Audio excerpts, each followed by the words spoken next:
I wanted to But talk a little bit too about we talked about failure and sometimes you have to lose to understand why you want to win, right? So I want to talk about a situation in your very first Boston Marathon. We're in 1973 now.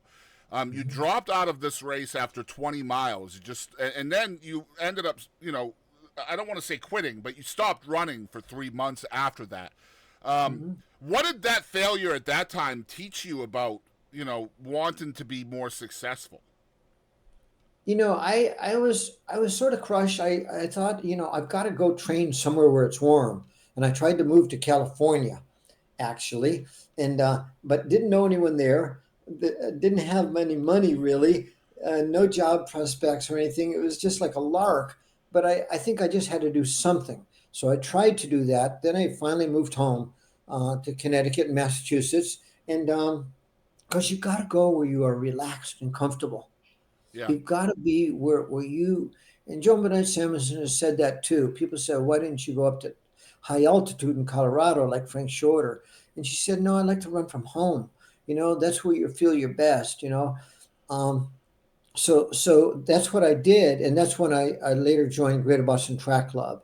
And my life started to change. And I had those teaching jobs. And then we opened the store. And once we opened the store, um, and I started to go to other marathons. Once you win Boston, Chris, you get invited to other marathons all around the world. Right. Now, today there are what they call the 7 world marathon majors, Tokyo, London, Boston, Chicago, New York, and Sydney, Australia. But I think there are actually more than that. I think there's about another 4 or 5 that are world marathon majors. For example, Paris Yeah. Marathon, the Fukuoka International Marathon in Japan, maybe Beppu in Japan, and certainly China. Either Shanghai or one of their marathons will have to become a major. So I was learning all this stuff about the marathon. It took me a while. It took me 3 years to get a grip on how to run Boston, what the course is like. There's a lot of downhill, Chris, and you think it's easy running downhill, and it is to a point. But then that hit, going down, down, down, Mm-hmm. your legs get really tight and sore. So yeah, that's another thing I wanted to talk to you about is the difference between courses and cities and championships and things like that. So you're obviously your home marathon is the Boston. So I imagine you're probably not only running that every year but also training that course all the time as well, getting ready for the main event. And then you talk about once you win the Boston Marathon, you get to go to these other places. But obviously, you're going to be more educated on your home course. So, like, if Yeah. you're going to Tokyo or Sydney or wherever, it's not Mhm. like you get to train on that course for 8 months, but you go in cold and you win those kinds of races too. How are you training for the different course from kind of remotely? Well, most marathons are flat courses. Boston and New York are the 2 major exceptions, though there are some other kind of extreme ones like the Beijing, um, the wall Yeah. in China marathon. So every race is different. For example, I ran Houston Marathon twice, and sometimes I was just winging it, and I like to just wing it and just run with the others. You're always looking who is your competition, Yeah. who is, and most of the time I knew them, or knew most of them. Sometimes you didn't, and then you could be taken by surprise. Do you And feel like the because other runners are your biggest threat, or is it the course itself that's your biggest threat? it's the other runners. Yeah. It's the other runners. You can train quite a lot. We're all training for the same distance, the 26 miles, 385 yards. So it's a So matter of so going in, you're thinking about this guy and this guy. You're not thinking about this hill or if it's going to be 100 degrees or if it's going to be cold. You're more worried about the second guy or the fourth guy or whoever, right? well, you're always looking at your competition. It's Yeah. just like race car driving. I think the race car drivers, they know who their main rivals are. And the same thing is true in the marathon. The thing is, the marathon now has grown so big, Hmm. and with the advent of the high altitude born runners from Kenya and Ethiopia, Right. really pushing it really hard, though the Ethiopians have been at it since the early 60s when Bagila took 2 golds. So that altitude birth and training gives you a major edge. Now, most countries have some altitude, and we do too. So a lot of our champions come from altitude, but not all of them. Mhm. So you look Do you feel like those guys have an advantage over somebody like you from Massachusetts? Like if somebody's running in the Rockies in Colorado and you yeah, have a high altitude race coming up, they would seem yep, to have an advantage. Or if somebody is yes, training in Texas and you know that you're about to run in 95 degrees, that Texas runner probably has a bit of an advantage, right?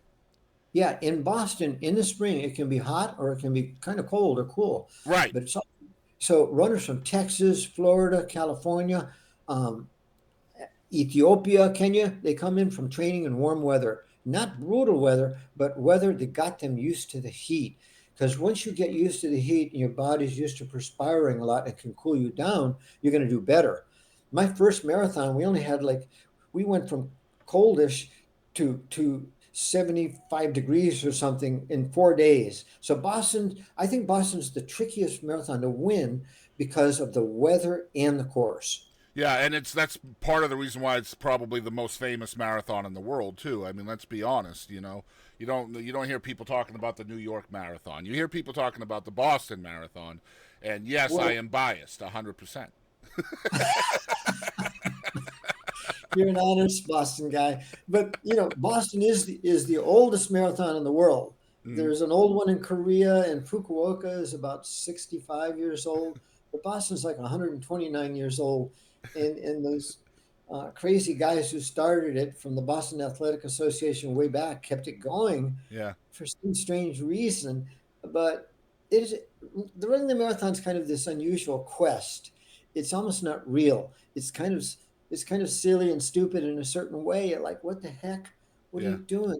And it's kind of macho in a certain way, but it's also kind of it's friendship. Yep. You train with your friends. At the end, you compare notes, and we're all kind of a little crazed. And there's a millions of us now. I Mm. mean, every year, 500,000 Americans run a marathon, and millions have run marathons, and we produce a lot of really good runners to I'm this going to day. keep it real, Bill. I get bored just trying to drive a marathon. Never mind trying to run one, you know? Yeah, no, I hear you. I I'm a hear big you. guy. I can't even imagine doing that, man. Like, holy crap. You talked about or you alluded to African runners, and I definitely wanted to get your insight on this because for as long as I've been alive, and I watch every Olympics every single 4 years, it seems like the Kenyans and the Nigerians and you know the people from that part of the world are very, very, very proficient at long distance running. What is it Mhm. about them that makes them so tough to beat from a long distance standpoint? Well, some things are very simple, and that's one thing is the altitude birth, and Mm-hmm. another two is a great training environment, running on dirt roads, so you protect your body. Running on asphalt or concrete is harder on your body. More impact. Yeah, more impact in that hard surface with no give. But I think it's more a variety of things. Everything ever since Kip Keino, the great Kenyan miler, um, raced America's Jim Ryan in 1968 at the Mexico City Olympic Games at altitude, 7,000 feet. Right. He had the edge because of that over Jim. But suddenly there was a kind of a mystique. And I've raced some of the Kenyans over the years, and they're really tough mentally and physically. Because one thing you got to remember that coming from a country with per person incomes $2,000 a year. Mm, right. This isn't America or Japan or China or advanced countries in Europe. I've actually never been there, but I've met a number of the Kenyans over 30, 40 years, like Henry Rono, the great Kenyan distance runner who recently passed away. Never got to take part in the Olympic Games. Mm-hmm. Um, but but I think it's a number of factors, and today the shoe companies are very aware of how good they are, Yeah. and so they will go in and they'll support a whole team of runners. One shoe They've company been will. good for generations, though, man. Like they've owned the Olympics for a really, really long time. So, That's true. what do other countries, Americans especially, what do we have to do to kind of you know lessen the divide between our talent and theirs? Well, it's all in the training. And we did actually have a program for a while out in Mammoth, California, funded by U.S. athletics and everything, our Olympic track and field organization, and they funded a program so up and coming young runners like Mebka Flazigi and Ryan Hall and others were able to go there and train at this high altitude site. They also Americans have access to these Olympic training centers. One's in Colorado Springs, and there's different places you can go. Our top runners now, Connor Mance, Clayton Young, on the men's side, are both from altitude in Utah. They're up at about 5, 6, 7,000 feet. And their coach is Ed Eyestone, who's a terrific Olympian himself, who I used to race and everything, and super nice guy. But the knowledge of the coaches is key, and the Kenyans have good coaches. It's not all good. The Kenyan success story. There are negatives Yeah, of because course. Yeah. like in our sport is bedeviled a bit by the doping issue. Yep. And I think that has hit Kenya really hard. And so sometimes, you see certain times and you say, well, is this real? And so our sport is having a tough time dealing with these issues now.